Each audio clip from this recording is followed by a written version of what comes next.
ఇల్లు మొదలుపెట్టిన తర్వాత మొత్తం అయిపోయి ఇంకా గృహప్రవేశం చేద్దామన్న సందర్భంలో అక్కడ మేస్త్రీలకు కానీ పనిచేసిన వర్కర్స్కి కానీ మేకను ఒకటి బలి ఇవ్వాలి ఆ ఇంటికి అని మాట్లాడుతారు.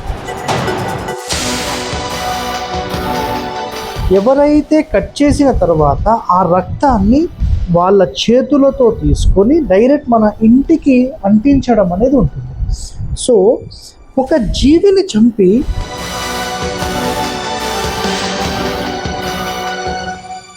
వాటి యొక్క ఆత్మ అనేది శాంతించబడదు. వాటి బోన్స్ అదే ఇంటి లోపల ఆగ్నేయంలో పెట్టడం అనేది చేస్తున్నారు. సో మీకు ఆటోమేటిక్గా శల్య దోషం మొదలు పెట్టడానికి ఇదొక మార్గము.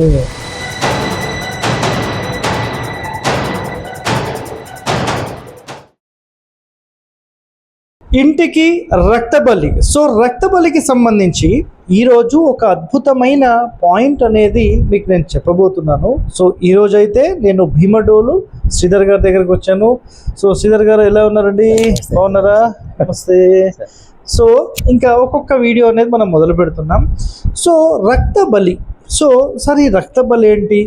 నెక్స్ట్ గతంలో కూడా నేను ఇంకో పాయింట్ కూడా చెప్పాను, అది కూడా ఇప్పుడు ఈ వీడియోలో మనం కవర్ చేద్దాం.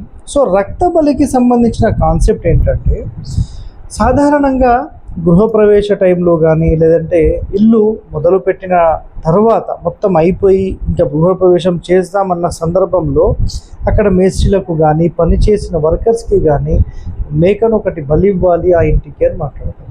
సో ఇందులోపల ఒక 2 రహస్యాలు నేను ఈరోజు చెప్తాను. చాలా చాలా మీకు ఇంపార్టెంట్ అన్నమాట అవి.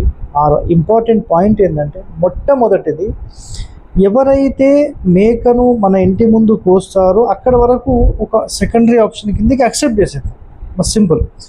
ఎవరైతే కట్ చేసిన తర్వాత ఆ రక్తాన్ని వాళ్ళ చేతులతో తీసుకొని డైరెక్ట్ మన ఇంటికి అంటించడం అనేది ఉంటుంది. సో ఒక జీవిని చంపి మనము ఒక మంచి వాస్తు ప్రకారం కట్టిన ఇంటికి ఇలా చేయడం వల్ల వాటి యొక్క ఆత్మ అనేది శాంతించబడదు. ఇది మొదటి పాయింట్. సో రెండో పాయింట్ ఏంటంటే, సార్ మరి ఎలా చేసుకోవాలి అని మాట్లాడినప్పుడు జనరల్గా మీకు గుమ్మడికాయలు అమ్ముతారు. సో ఆ గుమ్మడికాయలు కట్ చేసినప్పుడు అందులోనే మీకు కుంకుమ కలిపి వాటితోనే చేతి అచ్చులు అనేది వేసుకోవచ్చు. చాలా సింపుల్గా అయితే ఇది కాకుండా ఇంకొక పాయింట్ ఉంది. ఆ పాయింట్ ఏంటంటే, ఎవరైతే ఈ మేస్త్రీలు ఉంటారో, సార్ మేము మొత్తం వర్క్ చేసాం కదా, సో మాకు కూడా ఒక మేకని ఇస్తే మేము మంచిగా వండుకొని తింటాం సార్ ఈ ఇంటి మీద అని అంటారు. ఎందుకంటే ఇంత పెద్ద ఇల్లు కట్టిండు కదా, సో మాకు ఏమీ ఇంత తిండి కూడా పెట్టలేదు. ఎందుకంటే వాళ్ళు కూడా ఒక ఆశ ఏంటంటే, మంచిగా చికెన్ మటన్ మాకు మంచి కడుపు నిండా దొరుకుతుంది ఒక రోజు. సో మా మనసారా మేము చాలా మంచిగా ఉండాలి వీళ్ళు, సో మాకైతే కడుపు నిండా తిండి పెట్టాడు అనే ఒక ఉద్దేశం వాళ్ళు కూడా చెప్పాలని. సో వాళ్ళు ఏం చేస్తారు, చాలా సింపుల్గా అంటే ఈ విధంగా సెట్ చేసుకుంటారు. సో ఫైనల్గా వాళ్ళు ఏం చేస్తారంటే, నేను 2-3 చోట్ల ఏం చూశానంటే, అదే ఇంటి లోపల కట్ చేయడం, లేదంటే ఇంటి ముందు కట్ చేయడం, అక్కడే వండుకోవడం, అక్కడే తినడం, వాటి బోన్స్ అదే ఇంటి లోపల ఆగ్నేయంలో పెట్టడం అనేది చేస్తున్నారు. సో మీకు ఆటోమేటిక్గా శల్య దోషం మొదలు పెట్టడానికి ఇదొక మార్గము. సో దయచేసి ఎవరైతే ఈ విధంగా చేస్తున్నారో వాళ్ళని గమనించి మీరు దోషరహితమైన ఇల్లు, ఒక మంచి వాస్తుపరమైన ఇల్లు మీరు కట్టుకున్న తర్వాత ఇవి కూడా మీకు డ్యామేజ్ చేస్తాయి.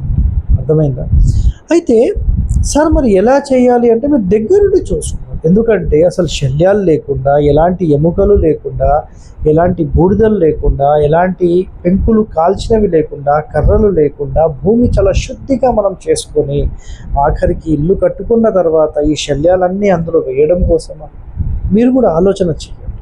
సో నిజంగా ఒక మంచి అద్భుతమైన ఇంటి నిర్మాణం మీరు కట్టుకుంటే ఇలాంటివి లేకుండా చేసుకోండి. ఏమండి, ఇంతేనా మనకు మెయిన్ ఇంపార్టెంట్ పాయింట్? మనకి గృహప్రవేశం చేస్తామండి. గృహప్రవేశం చేసిన తర్వాత చాలా మంది ఏంటంటే, మనకి ఇల్లుకి రంగులే కంప్లీట్ అవ్వవు. కాదంటే ఒకరోజు మనం గృహప్రవేశం చేసిన తర్వాత ఒక నైట్ నిద్ర చేయొచ్చు అనుకుని ఉంటారు. కానీ ఒక నైట్ నిద్ర చేయడం కాదు, ఒకసారి మన ఇంట్లో వచ్చామంటే కంటిన్యూషన్ అయిపోవాలి.